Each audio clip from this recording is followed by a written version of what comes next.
Mm, my favorite, my I love the food that is more like a liquid, Okay.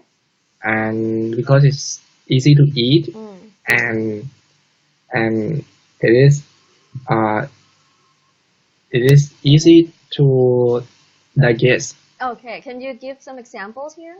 For example, or porridge or noodle or Noodles. noodles. Porridge, noodle. Porridge doesn't have an S. It is a name. Is a name. It is uncountable. Porridge, Porridge and but noodle. noodles always with an S.